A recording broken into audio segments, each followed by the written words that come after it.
ദീർഘകാലത്തെ അനിശ്ചിതത്വത്തിനൊടുവിൽ ഗാസയിൽ സമാധാനം പുലരുന്നു.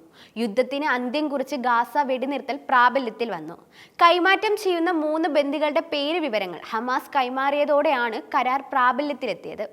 ബന്ദികളുടെ വിവരങ്ങൾ ഹമാസ് പുറത്തുവിടാതെ വെടിനിർത്തൽ നടപ്പിലാക്കില്ല എന്ന് ഇസ്രയേൽ നിലപാട് കടുപ്പിച്ചതോടെ 3 മണിക്കൂർ വൈകിയാണ് കരാർ നിലവിൽ വന്നത്.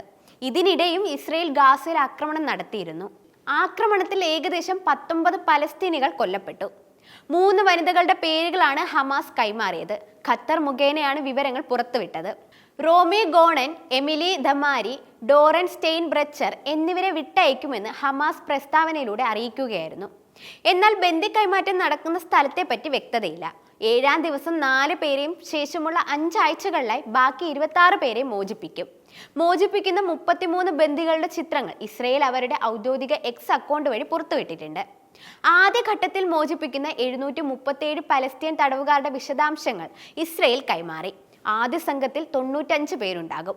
ഗാസയിലുള്ള ഇസ്രയേൽ സൈനികർ അതിർത്തിയോട് ചേർന്ന ബഫർ സോണിലേക്ക് പിൻവാങ്ങുന്നതോടെ നേരത്തെ പലായനം ചെയ്ത പലസ്തീൻകാർക്ക് മടങ്ങിപ്പോകാനാകും.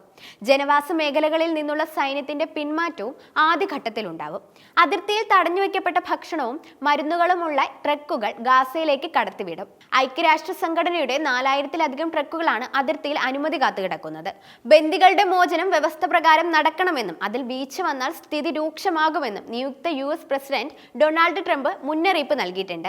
ഖത്തർ, US, ഈജിപ്ത് എന്നീ രാജ്യങ്ങളുടെ മധ്യസ്ഥതയിൽ നടന്ന ചർച്ചയ്ക്കൊടുവിലാണ് വെടിനിർത്തൽ കരാറിന് ധാരണയായത്. വെള്ളിയാഴ്ച രാത്രി വൈകി ഇസ്രയേൽ മന്ത്രിസഭാ കരാറിന് അംഗീകാരം നൽകി. 471 ദിവസം നീണ്ടുനിന്ന യുദ്ധത്തിൽ 46,899 പേരാണ് മരണമടഞ്ഞത്.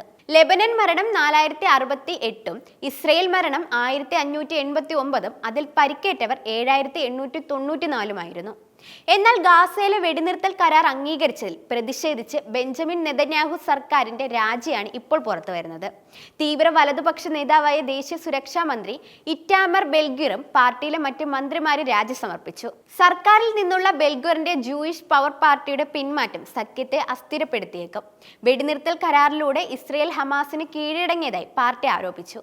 എന്നാൽ സർക്കാരിനെ വീഴ്ത്താൻ ശ്രമിക്കില്ലെന്ന് പാർട്ടി വ്യക്തമാക്കി. വെടിനിർത്തൽ കരാർ അംഗീകരിച്ചാൽ സഖ്യത്തിൽ നിന്ന് പിന്മാറുമെന്ന് ബെൻഗ്വിർ നേരത്തെ മുന്നറിയിപ്പ് നൽകിയിരുന്നു. അതേസമയം യുദ്ധം പുനരാരംഭിച്ചാൽ തിരിച്ചുവരാൻ തയ്യാറാണെന്നും ബെൻഗ്വിർ പറഞ്ഞു.